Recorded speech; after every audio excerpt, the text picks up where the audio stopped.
Welcome back to the channel. Oh my god.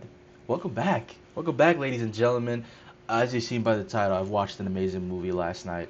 I'm gonna have some controversial opinions on this. Hold on. There's a couple of things I want to talk about. Before we get into it, make sure you like the video, comment down below, and subscribe.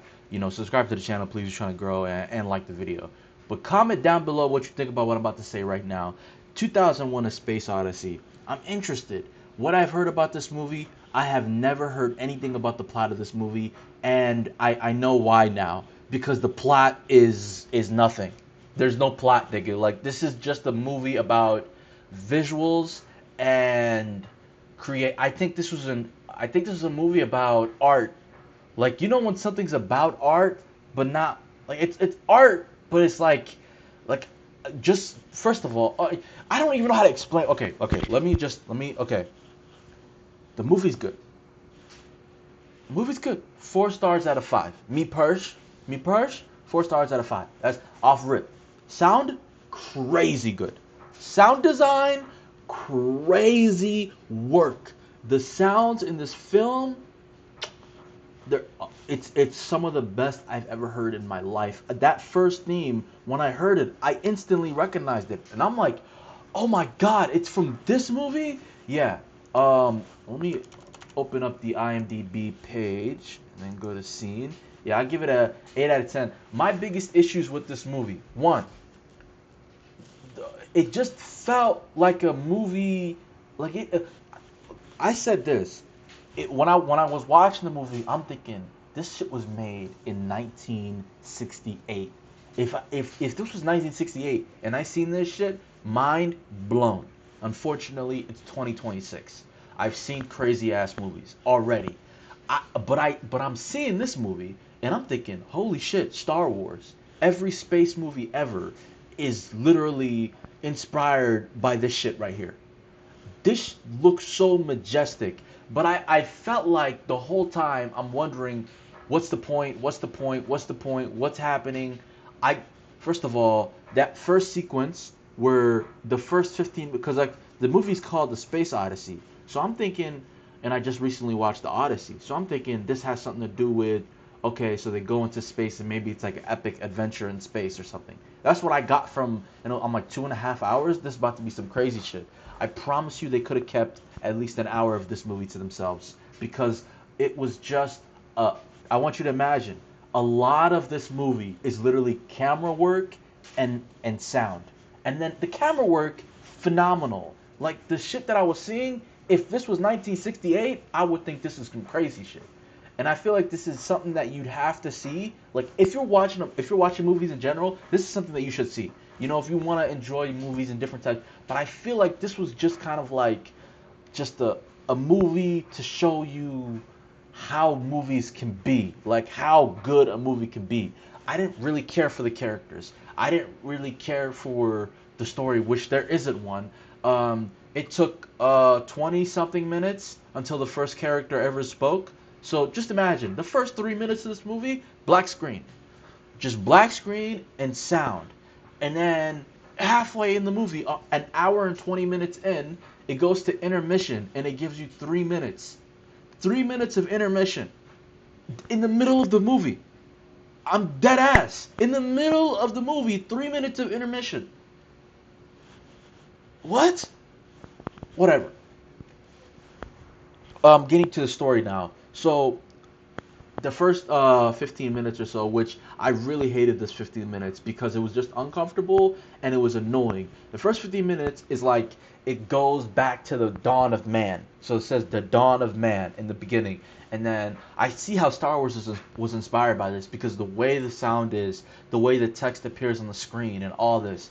It's just like my eyes are opening up. I understand how this movie inspired millions of movies. I understand the visual work, the sound direction, all of this inspired movies after it. I understand all of those things, and I'm like, I'm very, I'm very like, what's the word? I'm very like I don't know. I understand the movie. I understand it. Like I get it. My biggest issue though, getting back to it, I keep like freaking trying to skip over this. Movie starts. It's a bunch of monkeys but they're moving like humans, but they're moving like monkeys, and they're just yelling at each other and shit, and it's just loud and obnoxious. So the monkeys are moving around.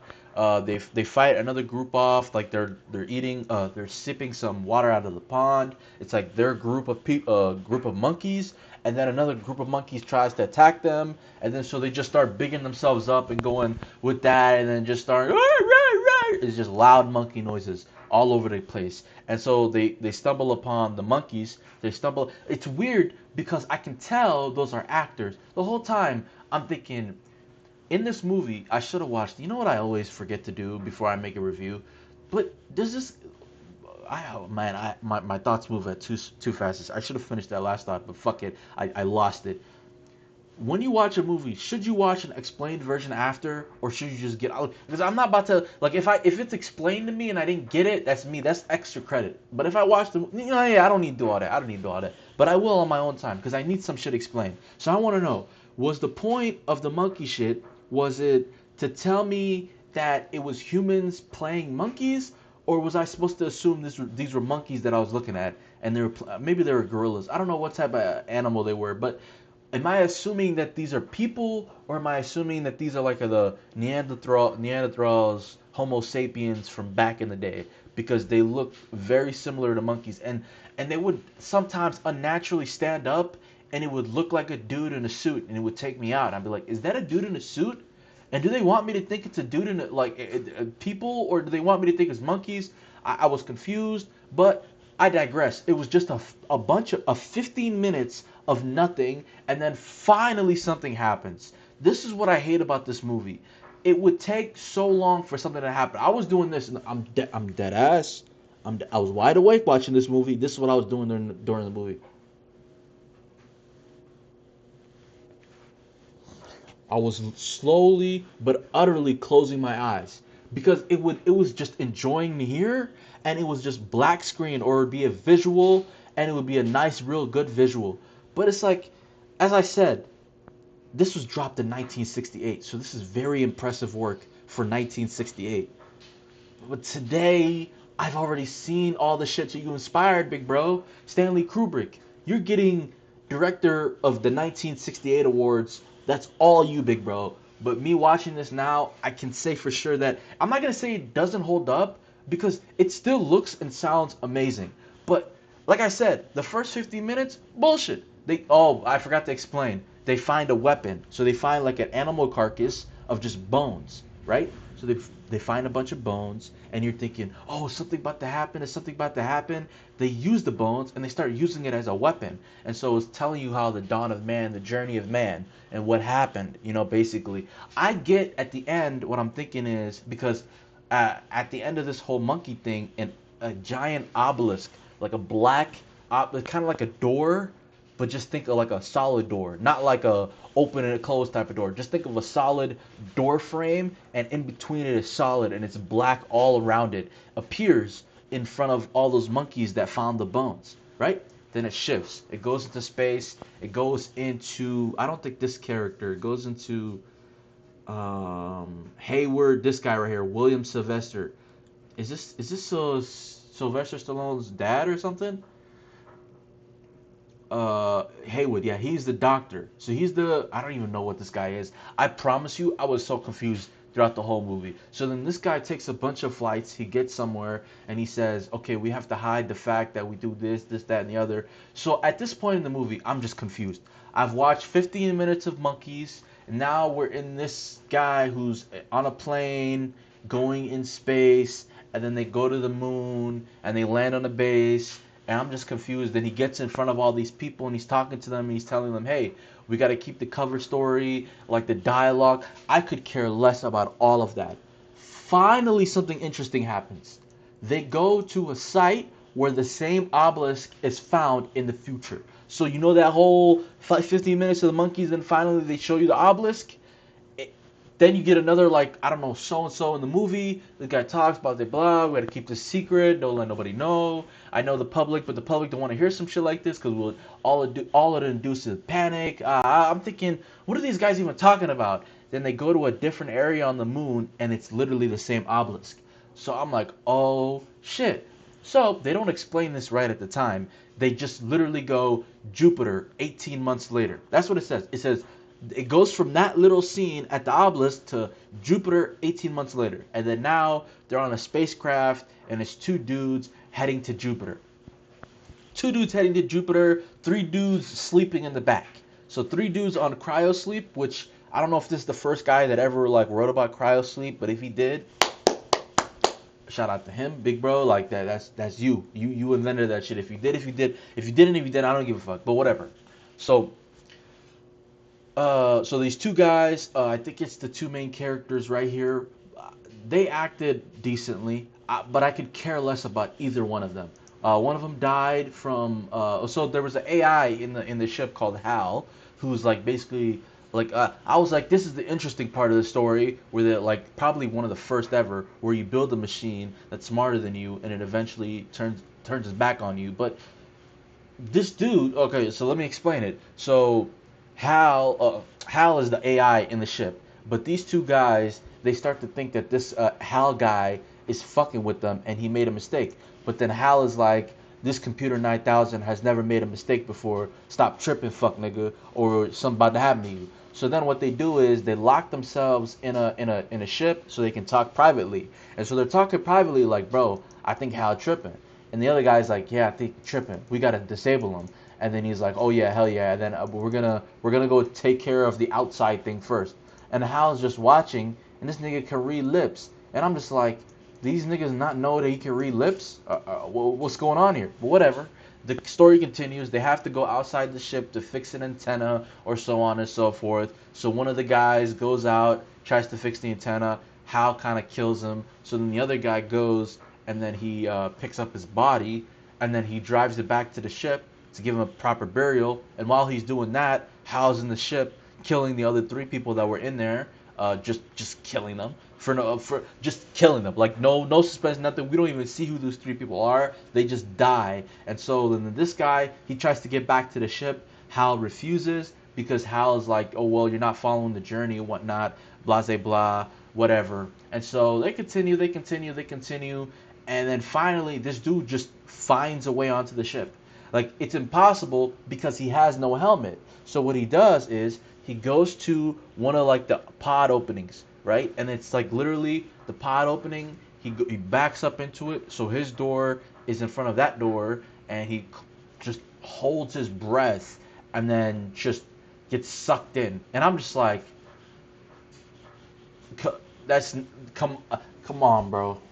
I know back in the day niggas didn't know about space and that, but that's literally impossible. He's dead. He's dead. As soon as he opens the door, he's fucking dead.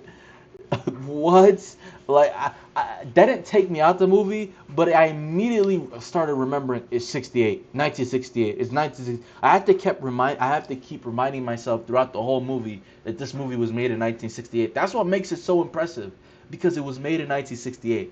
But like if this movie was made today, I think people would hate on it. I think people would hate on it because it's such a nothing burger of a movie. It's just it's just art for the sake of art. You know what I mean? I think I like the movie though. I'm not gonna say I love that. I like the movie. I enjoyed it. Do I think people should watch it? Hell yeah, experience it because I had an experience. I experienced the shit out this movie. I enjoyed it. So hell yeah, you should watch it. Do I think it's all that? Not really. Is it one of those movies where it's like you have to? I think you should watch it, but I don't think it's one of those movies where you have to watch the movie for like forever or something like that. But the ending where the guy just literally is just in a place where I love the ending, the way that it was done, where it shows when he comes in and then it just shows a dude eating, and I was confused like there's another guy here. Oh, they get to Jupiter and one of those obelisks is like flying around, and then the guy, the main character, he kind of just flashes back the whole human civilization and the whole universe and whatnot, which is it's a crazy visual. That ending visual with all the colors and shit, and then it shows his eyes over and over again and his scared face every like second, jump scares every time. It was cool as shit. It goes through all that and then it shows the guy in a room, or it shows the astronaut going into a room, and and then in the room he sees some guy eating, and then I'm like, who the hell is that? But it's him. And so the guy eating, he starts eating, and then he starts feeling sick. and then he looks over, he sees a guy in the bed, and it's him, and he's dying in the bed, and it's sad as shit. But it was such a, I like that little ending because it was such a nothing shit either. Because I don't know what the fuck is going on. The whole movie, I felt like I was watching pure art. The whole movie, I think, it's just it felt speculative, like, like a spectacle, like something that it was just showing me the boundaries of what movies could possibly be. And that's why I'm not gonna hate on this movie because I've seen comments for it already. Because as soon as I watched it, I looked it up and shit, and I'm looking at it, and I'm like, I put in my letterbox, and I'm looking at it, and the top comment on letterbox is a nigga hating on it, which I think he's completely wrong because I think the movie is still good and that you still should watch it. I'm repeating myself now, but I digress. Thank you guys so much for watching. I next up, oh, little sleeper, little spoiler real quick. No, it's not Doctor Strong. Doctor Strange. Yes, this movie is this Stanley Kubrick as well. Yes, this Stanley Kubrick. I'm finna watch this movie next. Doctor Strange Love. But anyways, y'all, peace.